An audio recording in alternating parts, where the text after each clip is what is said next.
previously be Cleveland. And here comes the Jets pick. We're going to get back in a moment to talk about Eric Metcalf, which is kind of a surprise.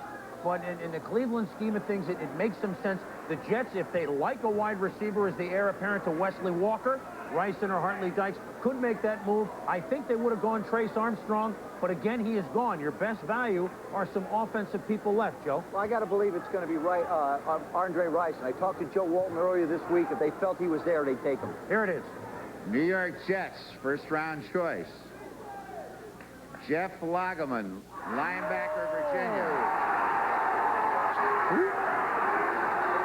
Well, like we said, if you thought it was too smooth, stick around a while. It's like New England weather. It'll change in 5 minutes. Jeff Lageman, no question the best rated inside linebacker from Virginia, but a guy projected to everybody that I talk with in the second round. Oh, boy, and Joe Walton has taken the front already. They're chanting, Joe must go. But Lageman is a guy that is by far and away the top-rated inside linebacker, all ACC in Virginia.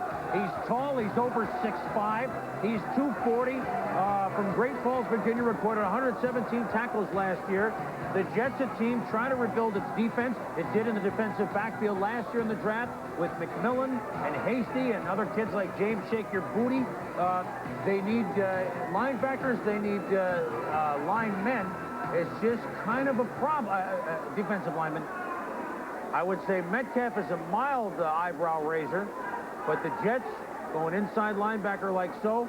What he is the heir apparent to Lance Mel. That's what they're thinking, Lance Mel with the knee injuries. But we got some excitement, Joe. Well, we got some excitement. Obviously, the Jet. This is what the fans wait for here in New York. They wait for the Giant picks. They wait for the Jet picks. Traditionally, they've been real tough on the Jet picks. And this one here, again, it gives them reason to look at their papers and find the guy and say, what's he doing in the first round? It's in the second round. But remember, last year they went offensive line and defensive secondary. This year they try and, like you say, shore up that middle linebacker position. I don't see it as a bad deal. I think if Eric Metcalf was there, that would have been their #1 choice. But they were ready with their secondary pick, and it turned out being Lageman. It is Lageman. Remember, they shocked this draft in '83 when they picked little-known Ken O'Brien at quarterback, and he has done very well. So Mike Hickey likes to go cut back against the grain, so they say. That's exactly what Mike and the Jets have done.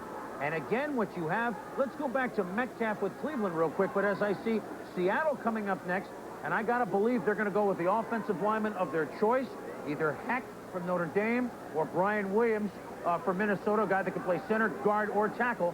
I know Chuck Knox doesn't pick offensive lineman #1 very often, but I have to believe that's where they're looking, or else they go maybe with Oliver as an heir apparent to as a Kenny Easley type player. I don't think it will be Oliver. Let's get back to Metcalf. In the Cleveland system, a team, Tommy and Joe, that has a chance and really had better make their move under Bud Carson the next year or two or lose it.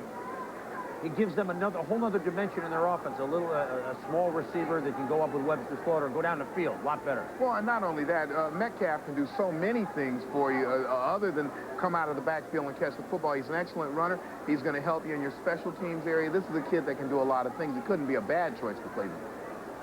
You know, they now can both put him and Ice Cube back there to return kicks and punts, and they can never take it away from anybody, right?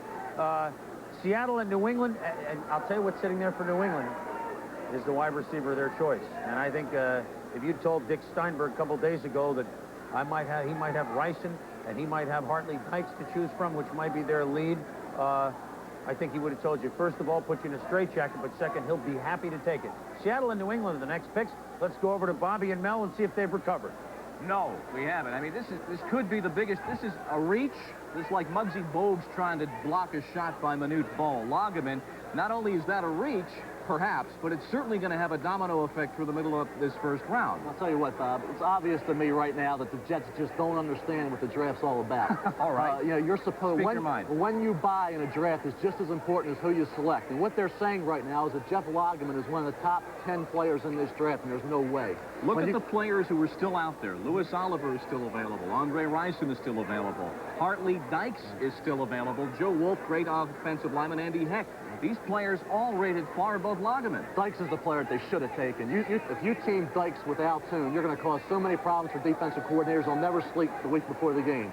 When you have two guys with that kind of size and that kind of ability, there's no way that cornerbacks in the NFL can match up with a Dykes and Toon combination. Why they would take Jeff Lageman this high out is beyond me. If they're interested in Lageman, you move down. You don't stay with the 14th pick in the first round. There's no way Jeff Lageman's one of the top 10 players in this draft. I know you're working on a book, The History of the Draft for the last 20 years. I think you've just found a new entry for the Reach chapter, perhaps. A lot of wisdom on draft day. We'll see if history bears it out. 10 minutes on the selection for Seattle. They own that because of the Fred Young deal. We'll be back to the Marriott Marquis after this.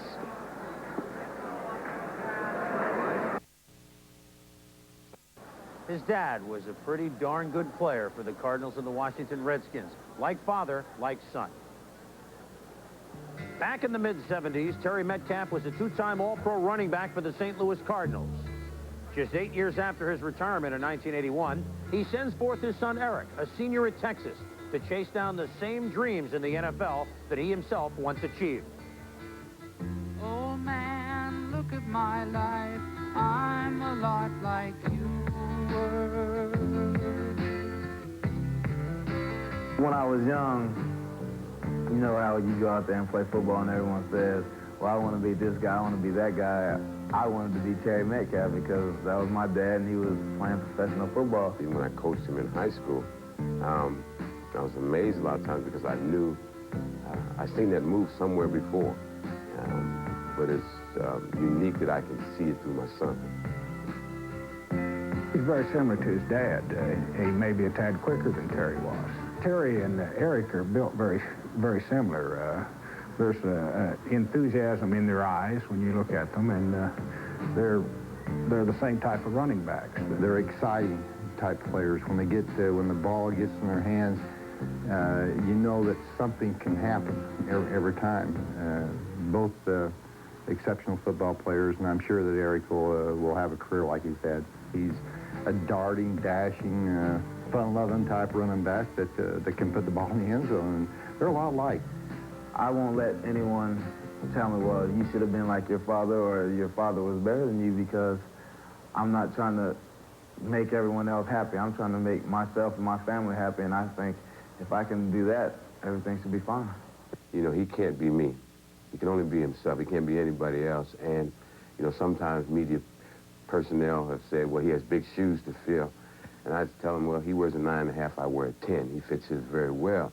And the bottom line is I tell him, no matter what you do, just do the best that you can. And if you don't make it, that's fine, because I'm going to still love you anyway.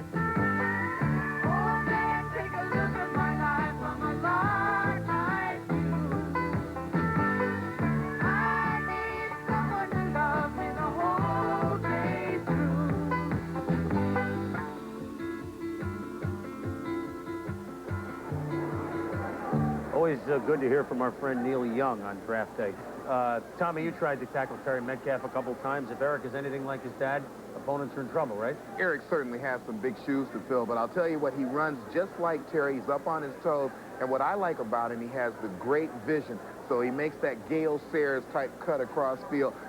In him, Cleveland now has about 3 guys that every time they touch the football, you're going to have to worry about protecting the end zone. Joe, at the end of Terry's career, he was with the Redskins, and you were there. He's a special kind of player, right? I had a chance to play with Terry the latter part of his career, and of course I didn't get a chance to see him like Eric is now. And one thing about Eric, what people don't realize, is he's only 20 years old.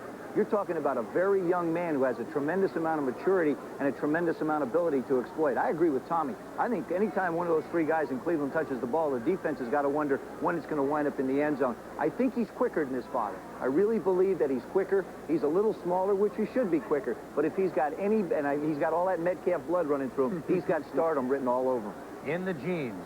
We are halfway through the first round here at the Marriott Marquis in New York. We're waiting on the Seattle Seahawks, who own the next selection. We'll be back right after this. Or they could go wide receiver. Joe, what would you do? Well, you see, they lose 2 tight ends in that plan B. They lose 2 centers in the plan B, but Yes. they still need defensive help. I think it could be Oliver.